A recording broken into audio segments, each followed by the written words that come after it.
plans for the upcoming run.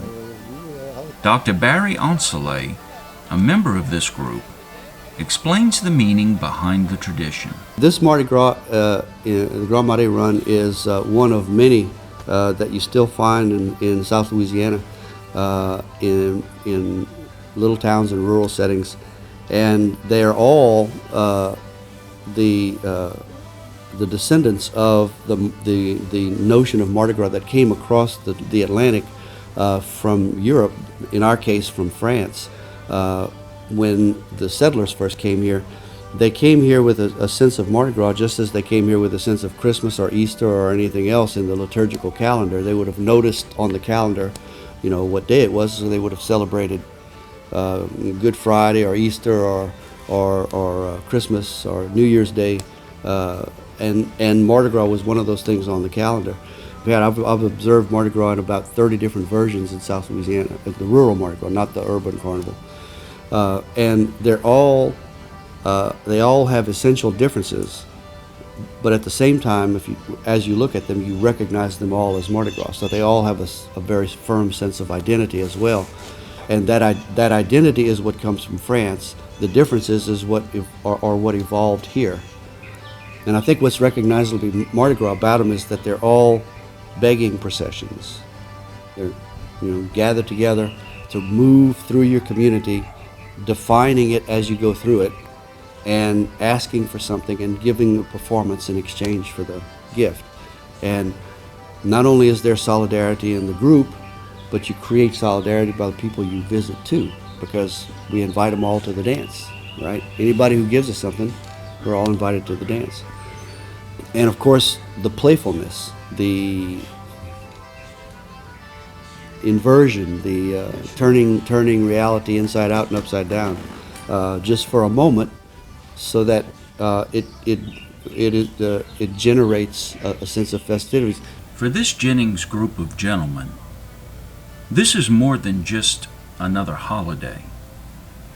This is about family, tradition, and strikes at the heart of each member. Thomas Desautels, this year's captain, is filled with emotion as he explains how this run, once fading, has become strong again. Most love of anything, and it almost died, and we brought it back through all the other captains. And we had Wallace, we had Licos, who else, John? Avery, Edward, Terry, Francis, Bobby Louvier, and now it's me. At one time, Pete Gary was a part of this, and he had asked me not to let this die at all. So we brought it back, and I got with Wilson, I got with John, I got with the older ones, and we brought it back, what it is today. What it is today. And like I said, I'm the captain now, but it wouldn't be for everybody behind me, it wouldn't be nothing. But they the backbone of it with me. And like they said, it's a family thing, and it just, everybody loves it, but it's just a part of me. In my family, at this point in time, there's going to be 4 generations running. My dad, which is sitting next to me here, I have a son next over there, and I'm going to have a grandson that's going to be riding, and myself. So there'll be 4 generations. This is something that we have, been doing for quite a few years. I also have 4 brothers that ride.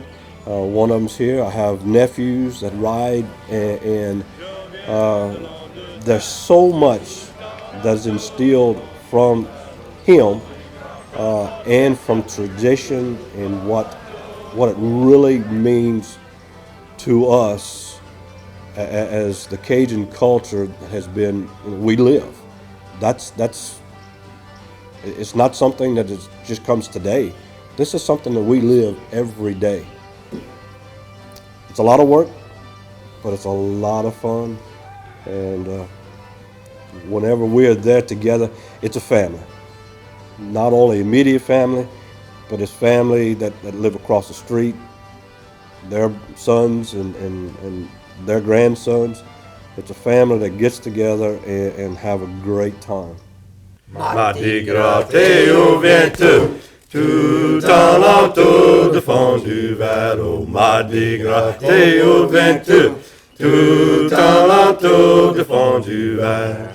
Je viens de l'Angleterre et mon cher, et mon cher. Je viens de l'Angleterre, tout en l'entour de fond du verre. Au Mardi Gras, crapotais-tu, tout en l'entour de fond du verre. Au Mardi Gras, crapotais-tu, tout en l'entour de fond du verre.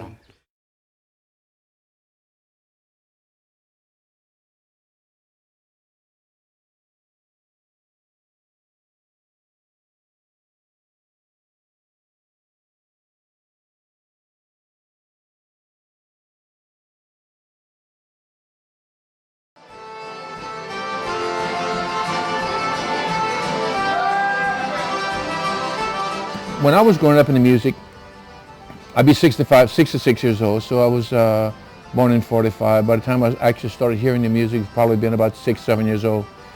It was primarily just the fiddle, the guitar, and the accordion. My first fiddle I made myself. That was a masterpiece. It was made out of a cigar box, screen wire, sewing thread for your bow, and a piece of rosin off a pine tree. Otherwise, if you don't have rosin, you're not gonna play. And it sounded really bad. That's all I had, too poor to buy anything. Later on, I bought one from one of them Sears, Montgomery Ward, $9, $10, I think, in those days, and it did good. Well, later on, I got something a little bit better. Now I've got 4. And that's enough. My wife said, you can't play 4 at the same time. I said, well, no, but I can take turns. You know, we drive like that, you know. But my oldest one, made in 1813, it come out of Germany in World War II. My oldest brother-in-law went through Normandy, got wounded in the leg, and when he got into Germany, an old man gave him a violin for 2 bars of candy and brought it back to me. And it's something else too. For me, I mean, it's a treasure. It sounds so beautiful. And I promised him, he died some time back, but I promised him I'd never sell it. However, I got 2 grandsons, and my oldest one about 13, 14, I think now. He's taking lessons, so he'll probably wind up with it.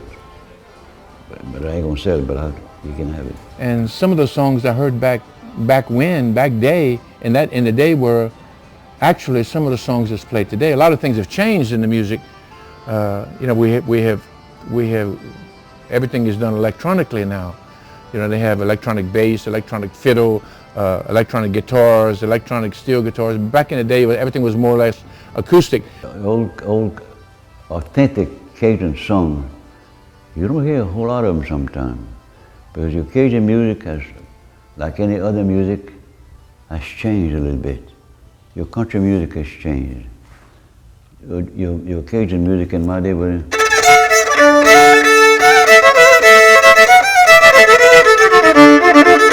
There was no amplification, no nothing. You had a fiddle, you had a guitar, and a triangle. That was it. Now, everything is all amplified and everything else, you know, and they take a Cajun, a country song and make a Cajun song out of it. What I did a while ago was one. This one.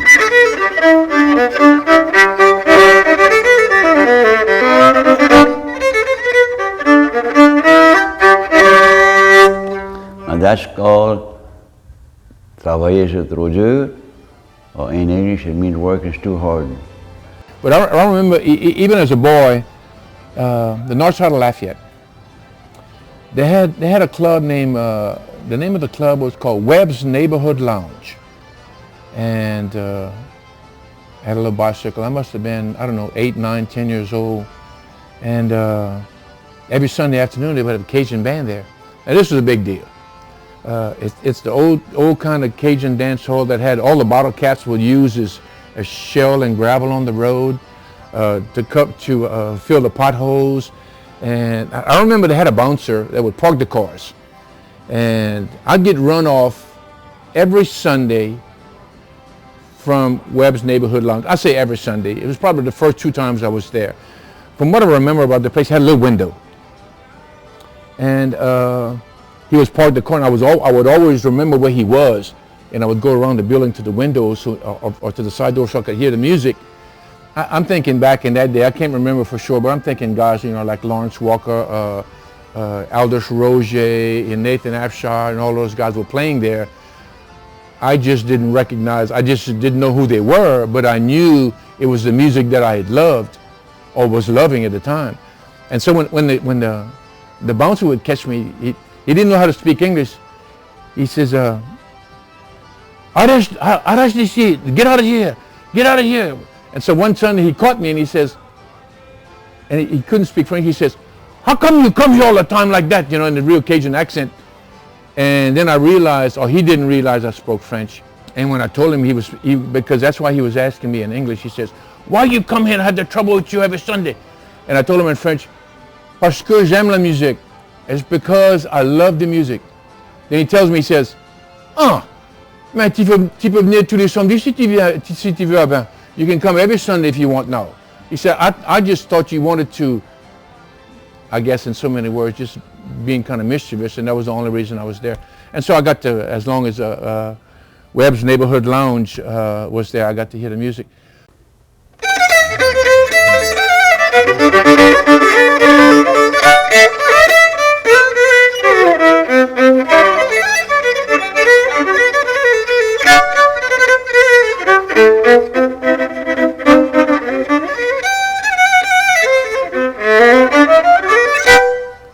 That's an old Cajun song, authentic, that is called Tous les deux pour la même, ni un ni l'autre qui l'aura.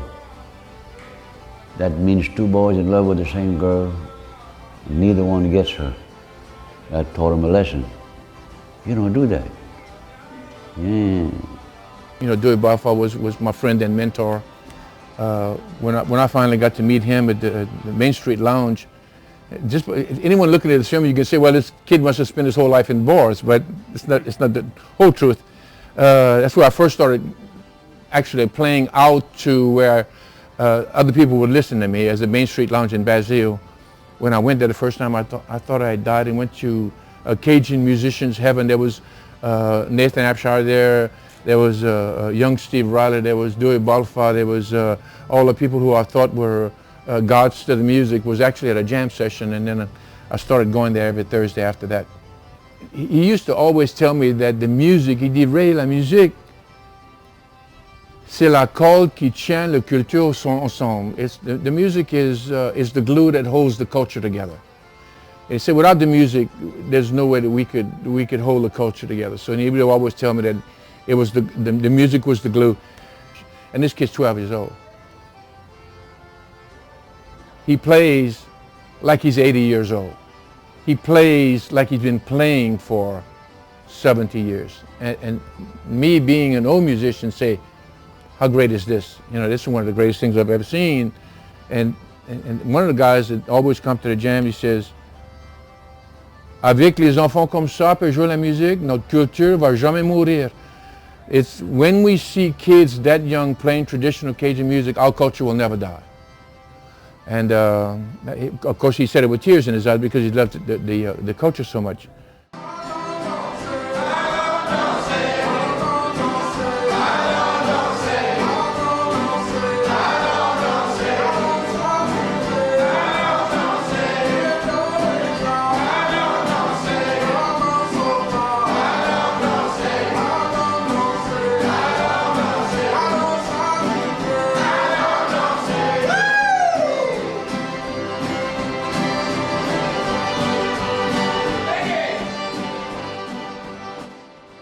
I tell my kids, you know, you may not want to play the music, but there's a music that's going to live on and on and on. Traditional Cajun music is going to live because you got people like me that are crazy, so much in love with the music that we're going to see that it survives. People like Ray Landry and many others that willingly give of their time to teach a new generation how to play Cajun music are one example of how the heritage will continue. Programs like Codafil's French Immersion are showing progress. Children need to be encouraged to speak French at home and in the community until it becomes a part of their identity. Other areas, such as living off the land by fishing, hunting, and trapping, are simply not financially feasible. So then, to what extent will the culture survive? This is a matter of debate, but the Cajun culture has developed over some 350 years, enduring unthinkable hardships. Given its history, the culture will find a way to survive.